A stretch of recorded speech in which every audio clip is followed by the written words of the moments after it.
अस्सलामु अलैकुम वरहमतुल्लाहि वबरकातुहू। बिस्मिल्लाहिर्रहमानिर्रहीम। नहमदुहू व नसल्ली अला रसूलिहिल करीम। अम्मा बाद फ़अऊज़ु बिल्लाहि मिनश्शैतानिर्रजीम। इन्नहा शजरतुन ज़क़ूम तआमुल असीम कलमुहलि यग़ली फ़िल बुतून कग़लियिल हमीम ख़ुज़ूहु फ़अतिलूहु इला सवाइल जहीम। सदक़ल्लाहुल अज़ीम। एक दफ़ा पहले मैं अर्ज़ कर चुका हूँ कि दुनिया में जो भी चीज़ें अल्लाह तबारक व तआला ने पैदा फरमाई हैं वो इस इंसान की खिदमत के लिए पैदा की हैं। इंसान को अल्लाह ने अपना डेपुटी, नायब, खलीफा बना के इस दुनिया के अंदर भेजा है। ये अर्ज़ व समा और इसके दरमियान जो कुछ चीज़ें हैं, वो मलाइक हैं, वो जिन हैं, वो दरख्त हैं, वो चरिंद परिंद दरिंद हैं, हर एक चीज़ को अल्लाह तबारक व तआला ने इंसान की खिदमत के लिए पैदा किया और इस इंसान को अल्लाह तबारक व तआला ने अपने लिए पैदा किया, इस कायनात का दूल्हा, और अल्लाह ने अपनी मारिफत के लिए इसको पैदा किया। तो यहाँ पर जितनी भी चीज़ें हैं असल उनमें हिल्लत है, हुर्मत नहीं है। असल उनके अंदर हिल्लत है, चीज़ों का हलाल होना है, जब तक कि उसके अगेंस्ट कोई हदीस, कोई अल्लाह तबारक व तआला का फरमान मौजूद ना हो, तो असल चीज़ों के अंदर हिल्लत है। जिन चीज़ों के अंदर आप सल्लल्लाहु अलैहि वसल्लम ने साफ तौर पे ये चीज़ें हलाल हैं, ये हराम हैं, जो इनके दरमियान में मुश्तबिहात हैं, सारा कुछ बिल्कुल वाज़ेह तौर पर बतला दिए। तो जब सब चीज़ें बयान हो चुकी, फिर हर चीज़ों में असल हिल्लत है, तो फिर किसी चीज़ को इंसान क़ियासात से और दलाइल से हराम करार नहीं दे सकता, और ना ही इन चीज़ों की हिल्लत और हुर्मत को समझना इंसान के बस में है। इससे पहले भी मैं एक वीडियो में अर्ज़ कर चुका कि क़ियासात के ज़रिए किसी चीज़ को हलाल या हराम नहीं किया जा सकता, अंदाजे नहीं लगाए जा सकते। मसलन अरबी के अंदर हिमार, गधे को कहा जाता है। एक हिमार वो है जो घरों के अंदर है, एक वो है जो जंगल के अंदर है। ग़ज़वे खैबर के मौके पर आप सल्लल्लाहु अलैहि वसल्लम ने पालतू गधे को हराम करार दे दिया।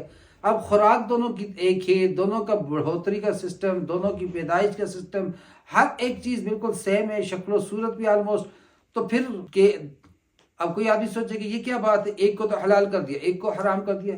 वो साहिब शरीयत जाने, अल्लाह तबारक व तआला जाने, ये अल्लाह की हिकमत है, अल्लाह बेहतर जानते हैं कौन सा काम क्यों है।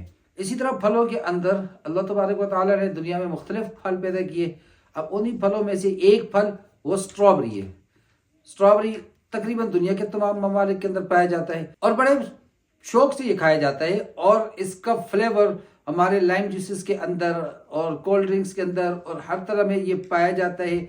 मिल्क शेक बना के हम इसका पीते हैं। अब ये हलाल है या हराम है, आइए इसकी तरफ नज़र कर लेते हैं। फ़िक़्ह के अंदर जो किसी चीज़ पर हुक्म लगाया जाता है हिल्लत और हुर्मत का, अगर तो वाज़ेह दलील मौजूद है, बिल्कुल उस पर तो कोई इनकार की गुंजाइश ही नहीं।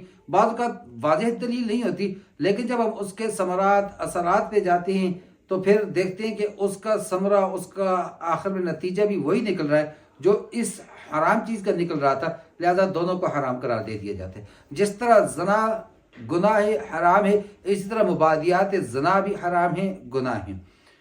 बिल्कुल इसी तरह से हम स्ट्रॉबेरी को ले लेते हैं, तो स्ट्रॉबेरी को बाज़ लोगों ने ज़क्कूम कहा है। ज़क्कूम, ये आपके सामने सूरत दुखान की आयात करीमा पढ़ी गई, इन्न शजरत ज़क्कूम तआमुल असीम, ये दरख्त जो ज़क्कूम का है गुनाहगारों का खाना है। अब सवाल ये पैदा होता है क्या कि इन्होंने इस चीज़ को लिया कहाँ से है। तो इस स्ट्रॉबेरी को, जो कि इंतहाई खुश शक्ल, खुश जायका फल, अरबी के अंदर इसको फरावेला कहते हैं। और अरबी के अंदर ये लफ्ज़ आया कहाँ से? जाहिर सी बात है, अरबों के अंदर तो वो चीज़ मौजूद ही नहीं है, वहाँ तो पैदा ही नहीं हो रही। एक चीज़ बाहर से आ रही है तो उसका नाम भी बाहर से आएगा। तो फरावेला लफ्ज़ ये असल में ये लातीनी से माखूज है, अरबी के अंदर यूनानी ज़बान से दाखिल हुआ है, और यूनानी ज़बान में इटालियन से, और इटालियन में लैटिन से, लातीनी ज़बान से ही है। तो अरबी में इसको फरावेला कहते हैं, और इटालियन के अंदर इसको फ्रेगोला बोला जाता है, और लातीनी ज़बान में इसको फ्रेगम या फ्रेगोल बोला जाता है। अब इन तमाम अल्फाज को फिर अहले लुगत के अंदर ढूंढे गए, इनके मानी को, इनके असल मंबा को, माखिज को, तो कहीं पर भी इसके तर्जुमे में स्ट्रॉबेरी का लफ्ज़ नहीं आता, बिल्कुल भी नहीं आता।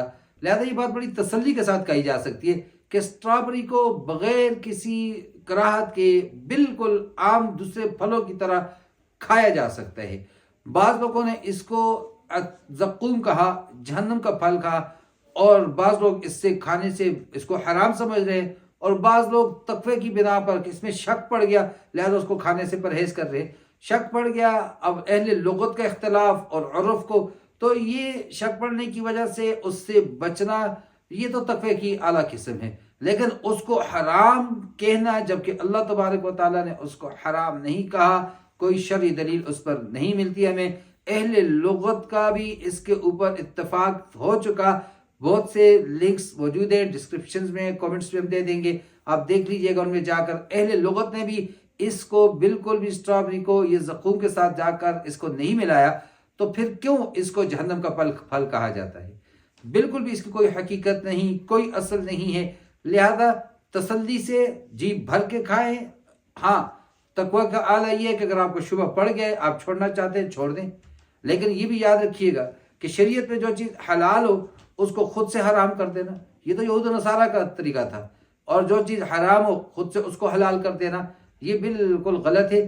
ایسا کرنے سے اس آدمی اپنے دین سے خارج ہو جاتا ہے بسا اوقات، لہذا حلال حلال ہے، حرام حرام ہے، جو درمیان میں مشتبہات ہے اور اصل چیزوں میں حلت ہوا کرتی ہے ان کا حلال ہونا ہوا کرتا ہے، حرام ہونا ان کے اندر نہیں ہوتا جب تک کہ کوئی شرعی دلیل موجود نہ ہو۔ تو یہاں اہل لغت کی وجہ سے اس کو زقوم کہا گیا تھا اور جہنم کا پھل کہا گیا تھا، اور زقوم اردو لغت میں اندر اس کا ترجمہ کیا جاتا ہے تھوڑ سے، جو کانٹے دار بھی ہے، جو کڑوا بھی ہے، اور ایسا کہ جس کو آدمی زبان پہ رکھ نہ سکے، اب ایسا درخت ہے، اور دوسری طرف سٹرابری تو اس کی شکل مختلف، ذائقہ مختلف، خوشنما اور خوبصورت اور خوش ذائقہ اور دل کو لبھانے والا، اور دوسری طرف دل کو اس کو دیکھ کر متلی آنے والی، زبان کڑوی اور ذائقہ اس کا بد ذائقہ، تو بالکل مزاج مختلف، شکل و صورت مختلف، سب کچھ بدل دیا، بالکل الٹ کر دیا، پھر آپ اس کو کہہ دینا کہ یہ جہنم کے جہنمیوں کا خوراک ہے،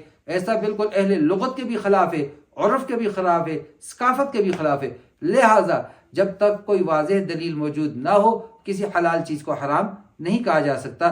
دل کھول کے کھائیے، تسلی سے کھائیے، اگر آپ تقوی پہ عمل کر رہے ہیں نہیں کھا رہے شک پڑنے کی وجہ سے یہ بھی بالکل درست ہے، لہذا اب کمنٹ باکس میں آ کر ضرور بتائیے گا آپ کھا رہے ہیں یا نہیں کھا رہے، آپ کو اس سے پہلے یہ معلوم تھا یا نہیں معلوم تھا کہ اہل لغت کے اختلاف کی وجہ سے اس کو جہنم کا پھل کہا جاتا ہے، اور اگر آپ کو معلوم نہیں تھا تو آج الحمدللہ معلوم ہو گیا، بغیر کسی کراہت کے کھائیے، مزے اڑائیے، اور ہمیں بھی کمنٹس باکس میں بتائیے کہ آپ نے اس کو کتنا انجوائے کیا۔ اللہ تبارک و تعالی ہم سب کو صحیح معنوں میں شریعت پر چلنے کی توفیق عطا فرمائے۔ وما علینا الا البلاغ۔ السلام علیکم ورحمۃ اللہ وبرکاتہ۔